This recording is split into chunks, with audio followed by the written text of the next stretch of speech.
Olá, meu nome é José Laurentino e, sob supervisão do professor Jacques Jorge e colaboração da pós-graduanda Natália Caroline, irei falar um pouco sobre distúrbios hematológicos. O sangue é considerado um tecido vivo, constituído por uma variedade de células, diferentes entre si e com finalidades diversas e específicas. A série vermelha compõe um grupo das hemácias, também denominadas eritrócitos ou glóbulos vermelhos, tendo como função transportar oxigênio através do sangue em direção aos tecidos. A série branca diz respeito aos leucócitos ou glóbulos brancos, representados pelos neutrófilos, eosinófilos, basófilos, linfócitos e monócitos. Os leucócitos somente usam sangue como transporte, uma vez que são produzidos na medula óssea e atuam em tecidos e linfonodos. São responsáveis pela defesa celular e humoral do organismo. Enquanto que a série plaquetária compõe um grupo de plaquetas, também chamadas de trombócitos. Sua principal função está diretamente relacionada com a fisiologia da hemostasia. Os distúrbios hematológicos são então divididos de acordo com as três linhagens sanguíneas já discutidas: distúrbios dos eritrócitos, distúrbios leucocitários e distúrbios de sangramento, que serão discutidos detalhadamente nos próximos slides. Primeiro, iniciaremos discutindo a respeito dos distúrbios dos eritrócitos. Os distúrbios dos eritrócitos, que em sua maioria consiste nas anemias, são importantes para o dentista e para a saúde do paciente por muitas razões. Primeira, o dentista tem um importante papel na detecção de pacientes com anemia, por meio da história, do exame clínico e dos resultados de testes laboratoriais de investigação. Esses procedimentos iniciais servem como base para o encaminhamento ao médico especialista e para a finalização do diagnóstico. Anemia é um termo genérico que indica uma queda no volume de células vermelhas no sangue ou na concentração da hemoglobina.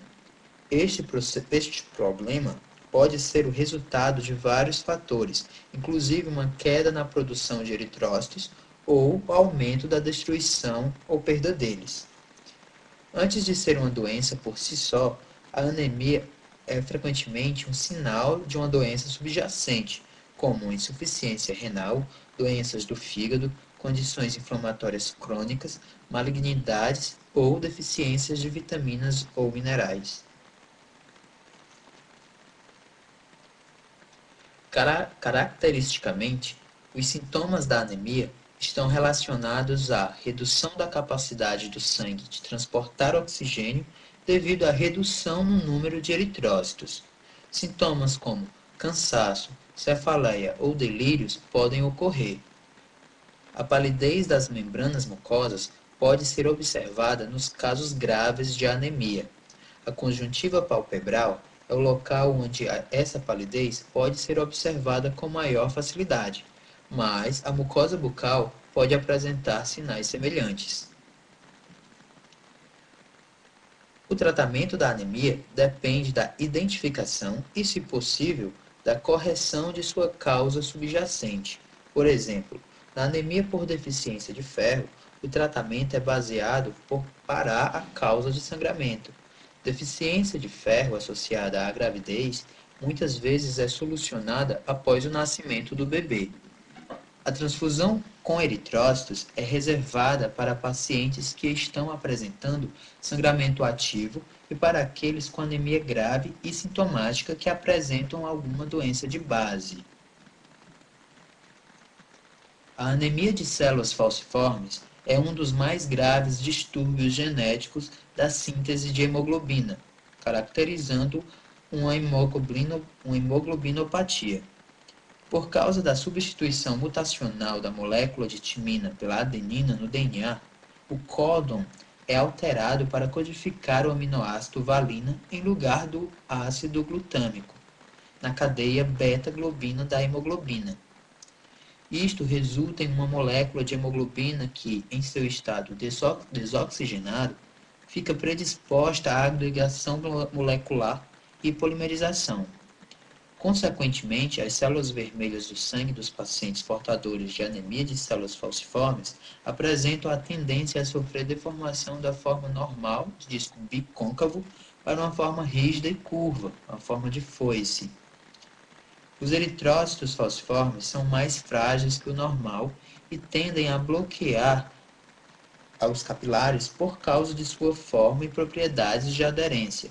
Consequentemente, os pacientes apresentam muitas dificuldades relacionadas à redução do fluxo sanguíneo para os órgãos e tecidos, o que produz isquemia, infartação e morte tecidual.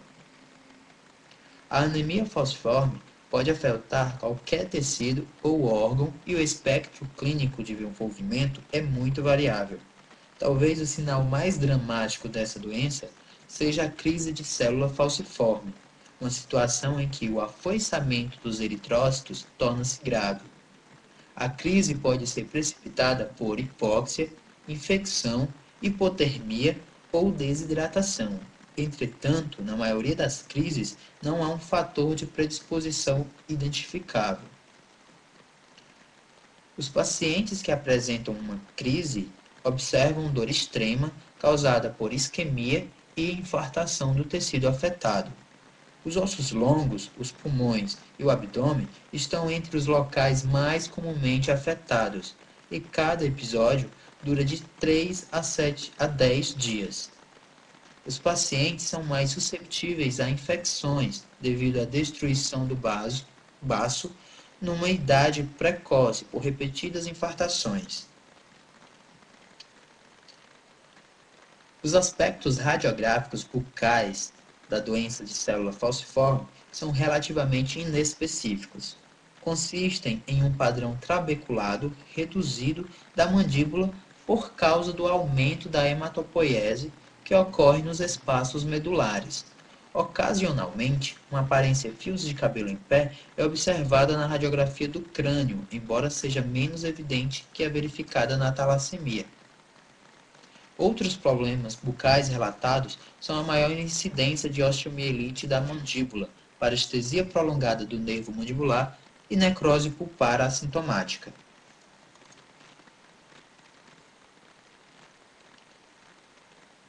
Histopatologicamente, em um esfregaço sanguíneo periférico, observa-se uma distorção curva peculiar dos eritrócitos, assemelhando-se à forma de uma foice ou de um bumerangue. Esta imagem mostra a falsização das hemácias maternas na placenta, causada por circulação sanguínea lenta nos espaços intervilosos. A mãe é portadora de anemia falciforme e as hemácias fetais estão normais, essas hemácias localizadas nos vasos das vilosidades coriais. O tratamento da anemia falciforme, ele se dá através de primeiramente, profilático, que evita fatores que sapidamente precipitem crises, em especial desidratação, anóxia, infecções, estase da circulação e resfriamento da pele. Segundo, ácido fólico, por exemplo, 5 mg uma vez por semana. Boas condições gerais de nutrição e de higiene, vacinação contra o pneumococo, eficaz na diminuição da frequência de infecção por micro-organismos e vacinação contra hepatite B, já que as transfusões são necessárias. As crises devem ser tratadas com repouso, aquecimento, hidratação via oral e ou intravenosa e antibióticos se houver infecção.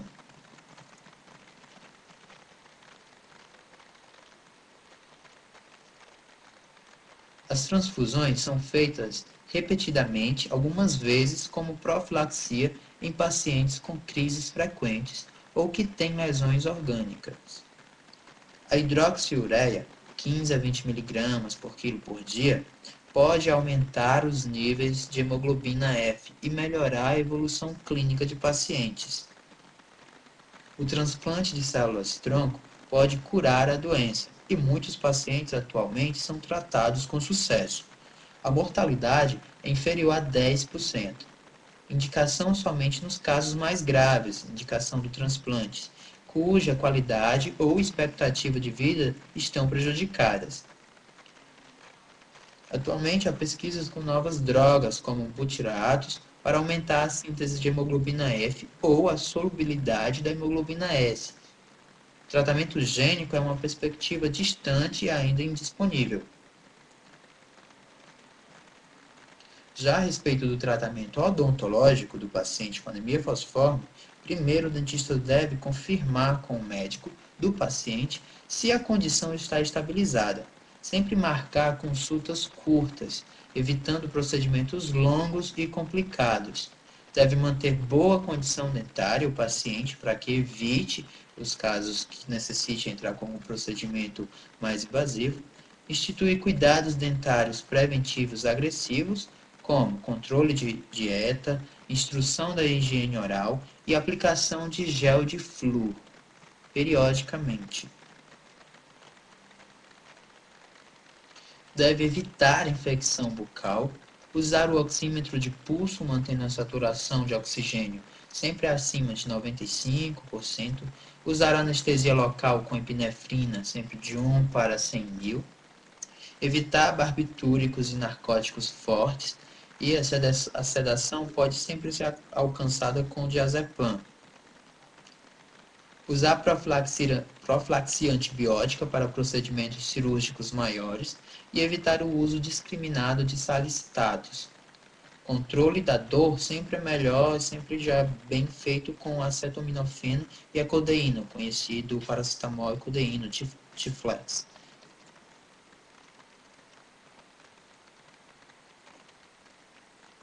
A anemia plástica é um raro distúrbio hematológico caracterizado pela pancitopenia, diminuição no hemograma de todos os principais linhagens celulares, eritrócitos, leucócitos e plaquetas.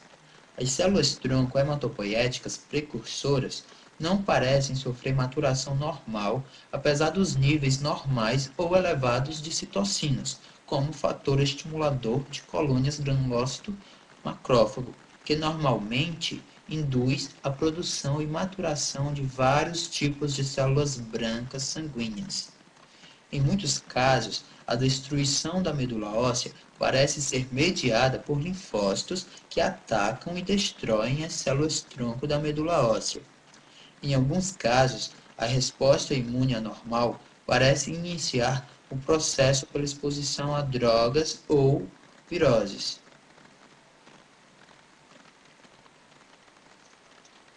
Como todos os elementos sanguíneos diminuem nesses pacientes, os sintomas iniciais podem ser relacionados a várias deficiências. A deficiência de eritrócitos produz sinais e sintomas relacionados à diminuição da capacidade do sangue de transportar o oxigênio. Por isso, os pacientes podem apresentar fadiga, delírio, taquicardia ou fraqueza. A deficiência de plaquetas, trombocitopenia, é considerada como uma forte tendência a equimoses e sangramentos, que afeta vários locais. As hemorragias renais e cerebrais são algumas mais devastadoras. A deficiência de células brancas, neutropenia, leucopenia ou granulopenia, de maneira geral, é uma complicação mais significativa da doença e predispõe o paciente a infecções bacterianas e fúngicas, que frequentemente causam morte. Os achados orais da anemia plástica são hemorragia gengival, petequias na mucosa bucal, púrpura e equimoses. A mucosa bucal pode parecer pálida por causa do número diminuído de células vermelhas no sangue. E já as ulcerações orais associadas às infecções podem ou não estar presentes.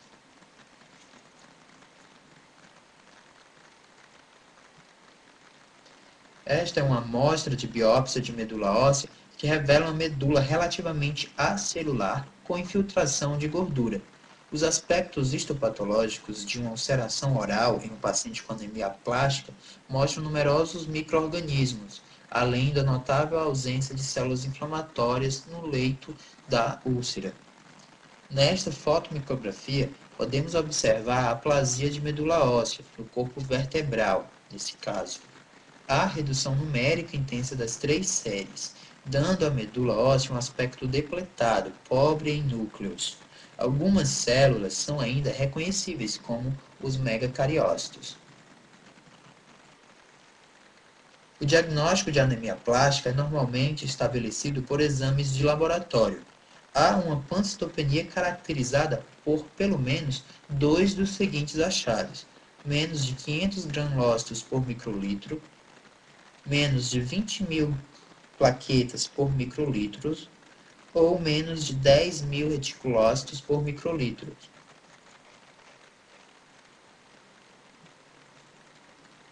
O curso clínico dos pacientes com anemia plástica é imprevisível.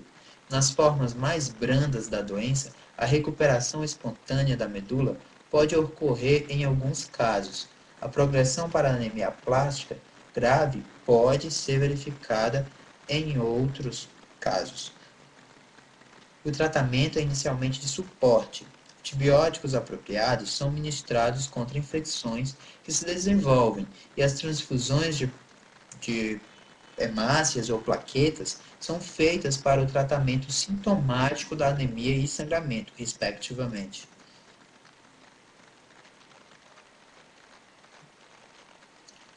Os esteroides androgênicos têm sido utilizados na tentativa de estimular a medula óssea para a produção, porém com pequeno efeito nas doenças na forma grave. Uma abordagem para o tratamento é a substituição da medula defeituosa por uma medula normal, pelo transplante de células-tronco de sangue periférico de um doador compatível. Para pacientes sem perspectivas de transplantes, o tratamento imunossupressor é recomendado.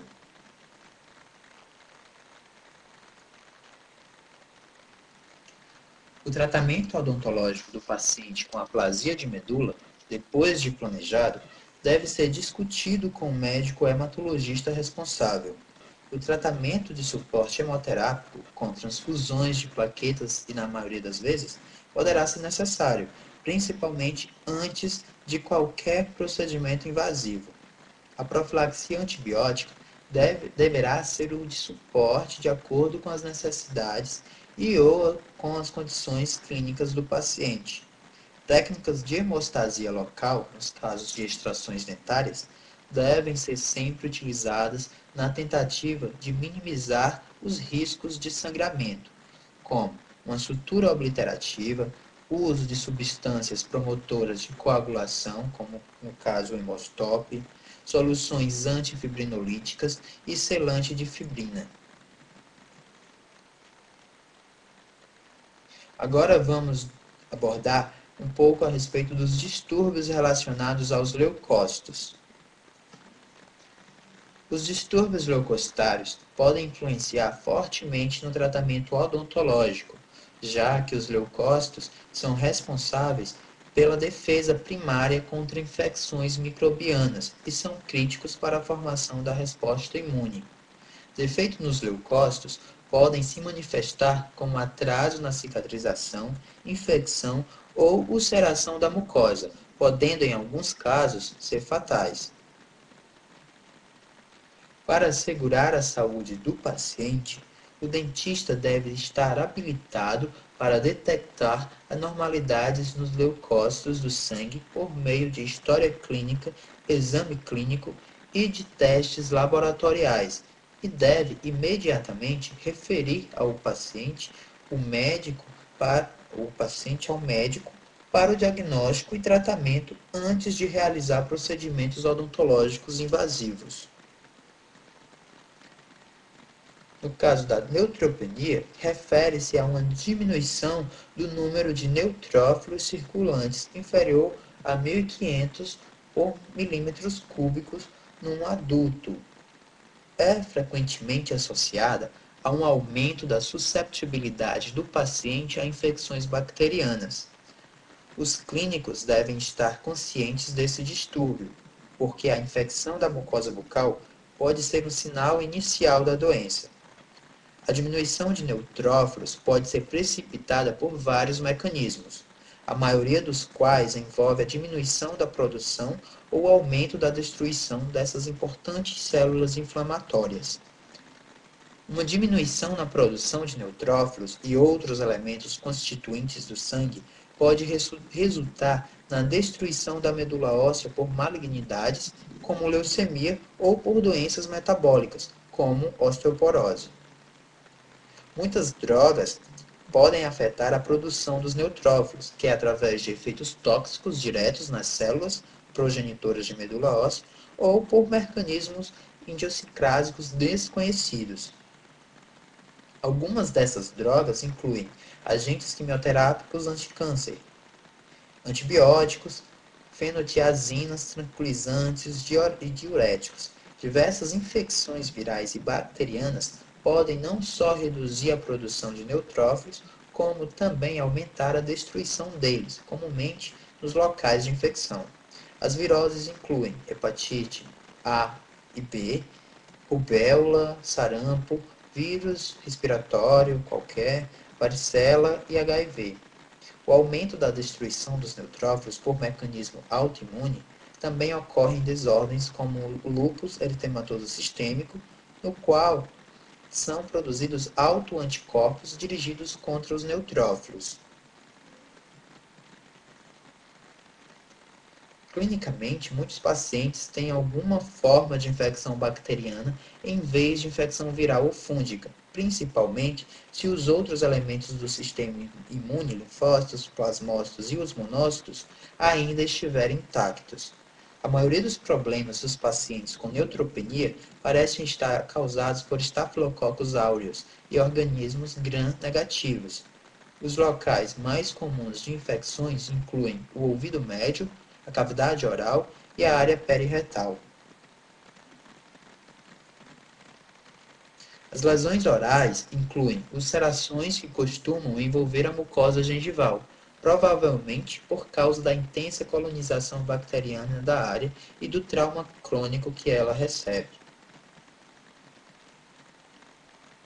As infecções relacionadas à neutropenia são tratadas com antibióticos apropriados. O paciente deve ser incentivado a manter ótima higiene bucal para diminuir a carga bacteriana na cavidade oral.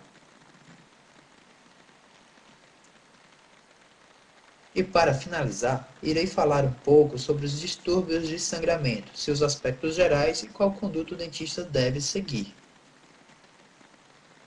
Um grande número de procedimentos realizados na odontologia pode causar sangramento. Em circunstâncias normais, esses procedimentos podem ser realizados com um risco mínimo para o paciente. Porém, os pacientes podem correr um grande perigo caso sua capacidade de controlar o sangramento esteja alterada por medicamentos ou por doenças, a menos que o dentista identifique o problema antes da realização de qualquer procedimento odontológico. Os distúrbios de sangramento são condições que alteram a capacidade dos vasos sanguíneos, plaquetas e fatores de coagulação de promoverem a hemostasia. Os distúrbios hereditários de sangramento são transmitidos, já os adquiridos ocorrem como resultados de doenças que afetam a integridade da parede vascular, das plaquetas e dos fatores de coagulação. Também podem resultar como efeitos adversos a medicamentos e rádio e ou quimioterapia para câncer. A trombocitopenia é um distúrbio hematológico caracterizado por uma importante diminuição do número de plaquetas sanguíneas circulantes. As plaquetas são necessárias para a hemostasia e a formação do coágulo. A contagem de plaquetas de 200.000 a 400.000 por milímetro cúbico é considerada normal. A diminuição de plaquetas pode ser devido à redução da produção, aumento da destruição ou sequestração no baço.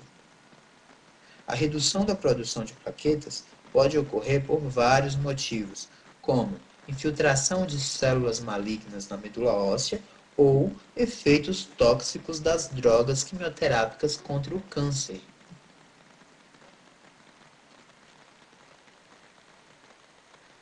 aumento da destruição de plaquetas pode ser causado por uma reação imunológica, frequentemente precipitada por qualquer uma das mais de 100 drogas diferentes.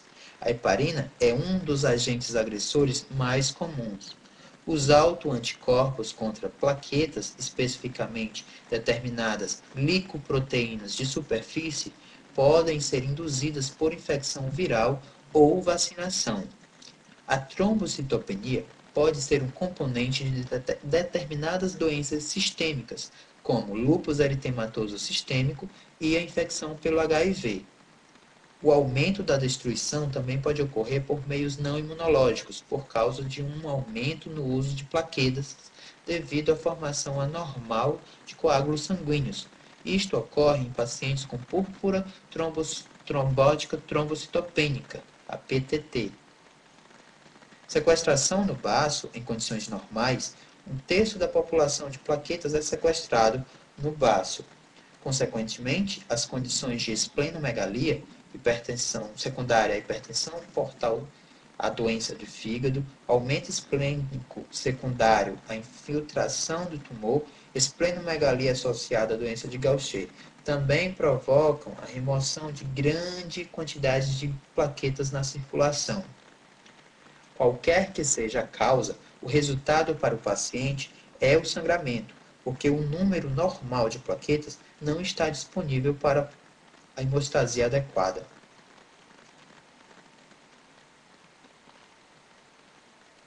Clinicamente, a trombocitopenia é uma gravidade de envolvimento que depende da extensão da redução de plaquetas. A condição costuma ser inicialmente notada por causa de lesões bucais. Eventos traumáticos menores ocorrem continuamente na mucosa bucal durante a mastigação e deglutição da comida. Observa-se pontos hemorrágicos conhecidos como petequias. Se uma grande quantidade de sangue é extravasado, ocorre uma equimose ou uma mancha. Com quantidades maiores de sangue extravasado, um hematoma pode se desenvolver. Uma hemorragia gengival espontânea ocorre nesses pacientes, como ocorrem sangramentos em locais de traumas menores. A epistaxe ocorre com frequência, e a hemoptise indica uma hemorragia pulmonar significativa. Os tipos especiais de trombocitopenia incluem a púrpura trombocitopênica imune, idiopática, a PTI, e a PTT já citada. Normalmente, a PTI apresenta-se durante a infância, classicamente após uma infecção viral inespecífica.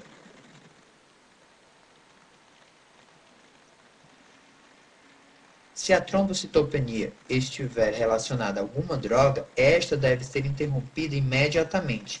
Na maior parte dos casos, a contagem de plaquetas volta ao normal após alguns dias. Transfusões de plaquetas e tratamento com corticosteroides podem ser necessários se ocorrer hemorragia que põe a vida do paciente em risco.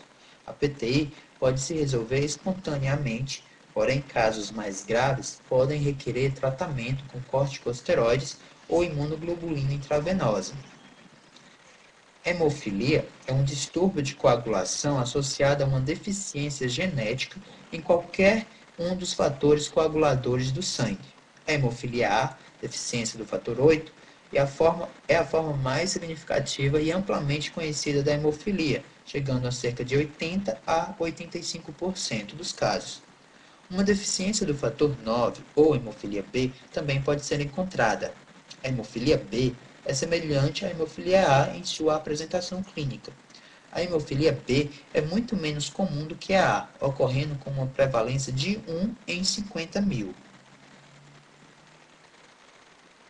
Clinicamente, a hemofilia A é um distúrbio que está ligado ao cromossomo X. Caracteristicamente, as mulheres carregam um traço, mas este se manifesta principalmente nos homens.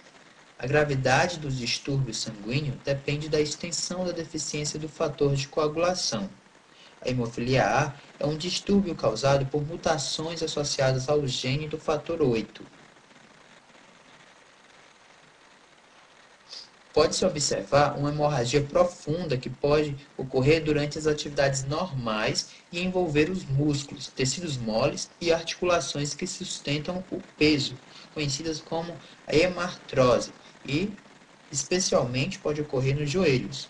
O resultado de tal sangramento incontrolável é a formação de tecido cicatricial, à medida que o sangue extravasa é removido do corpo, causando deformidade incapacitadora das articulações do joelho, secundária à artrite e anquilose. Uma hemorragia incontrolável ou demorada pode resultar de qualquer laceração, incluindo as incisões cirúrgicas, extrações dentárias e curetagens periodontais. O tratamento da hemofilia é feito através das deficiências do fator de coagulação, que consiste na reposição com fator de coagulação apropriado. Para pacientes com hemofilia branda, nenhum tratamento especial é necessário para atividades normais. Se alguma cirurgia for necessária, o tratamento de reposição de fator de coagulação será indicado. Para pacientes com deficiências graves, a injeção com fator de coagulação deve ser aplicada ao ocorrer o episódio hemorrágico, para prevenir complicações como deformidades incapacitadoras, as hemartroses. Um aconselhamento genético deve ser dado aos pacientes e seus familiares. Um excelente cuidado com os dentes é muito aconselhável para esses pacientes, evitando problemas orais que resultem em cirurgia. Se a cirurgia oral ou periodontal for necessária, será obrigatório consultar o médico do paciente, e o paciente é normalmente preparado para o processo através da administração do fator de coagulação logo antes da cirurgia. Além disso, um agente antifibrinolítico, por exemplo, o ácido tranexâmico, que inibe a degradação do coágulo, deve ser ministrado um dia antes da cirurgia e mantido por mais 7 a 10 dias. No pré-operatório, deve-se ter previamente uma consulta com o hematologista para saber o tipo de resposta do paciente, o tipo de tratamento odontológico que será realizado e sempre recomendar na conduta DDAVP, a desmopressina, parenteralmente, 1 hora antes do procedimento, ou reposição de fator 8 ou 9. No transoperatório, deve-se sempre utilizar de uma boa técnica cirúrgica, uso de compressão com gaze, controle de sangramento local e sempre o hematologista monitorar o tratamento dos pacientes quando estão internados. O pós-operatório sempre deve-se prescrever uma segunda dose de DDAVP ou reposição de fator. Examinar o paciente de 24 a 48 horas após o procedimento cirúrgico, observando sinais de infecção, sangramento e cicatrização. Sempre nesses pacientes deve-se evitar o uso do AS e compostos contendo o AAS e os AINES. Sempre o mais indicado é o uso do acetaminofeno, que é o paracetamol, associado ou não à codeína. No caso da doença de von Willebrand, é um distúrbio de sangramento hereditário causado por defeito hereditário que envolve a adesão plaquetária. A adesão plaquetária é afetada pela deficiência do fator de von Willebrand ou por defeito qualitativo desse fator. Clinicamente, essa doença é observada no sangramento clínico de pele e de mucosas por causa da deficiência da adesão plaquetária. Nas formas mais graves da doença, em que os níveis de fator 8 são baixos, as hemartroses ou os hematomas dissecantes intramusculares fazem parte dos achados clínicos. Petequias são raras nesses pacientes. Pode ocorrer hemorragia grave nesses pacientes após trauma ou procedimentos cirúrgicos. O tratamento depende das condições clínicas do paciente e do tipo de doença de von Willebrand que foi diagnosticada. Opções de tratamento incluem crioprecipitado, concentrações de fator 8, que retém multímeros de fator de von Willebrand, e desmopressina, DDAVP. A desmopressina pode ser administrada parenteralmente ou por spray nasal, 1 hora antes da cirurgia. Quanto à conduta odontológica, sempre deve-se consultar um hematologista, no caso, um hematologista que acompanha o paciente, e determinar o tipo de doença de von Willebrand. O tipo 1, que é uma deficiência parcial de fator de von Willebrand, sempre o DDAVP é eficaz nesse grupo de pacientes. O tipo 2, quando há um defeito qualitativo do fator de von Willebrand, usualmente o DDAVP é eficaz. E o tipo 3, quando há uma deficiência grave no fator de von Willebrand, o fator 8 ou com o fator de von Willebrand, em todos os casos deve ser indicado. No transoperatório, deve-se sempre utilizar uma boa técnica cirúrgica, controlando o sangramento com o uso de medidas locais e instalação de aparelhos obliteradores. Avaliar sempre no pós-operatório o sangramento dentro de 24 a 48 horas. Pacientes do tipo 1 e 2, doses adicionais de fator 8 devem ser indicadas. Para pacientes tipo 3, as doses adicionais de fator 8 sempre são necessárias. O paciente deve sempre telefonar caso ocorra algum sangramento prolongado. Caso ocorra infecção, tratar com medidas locais e sistêmicas.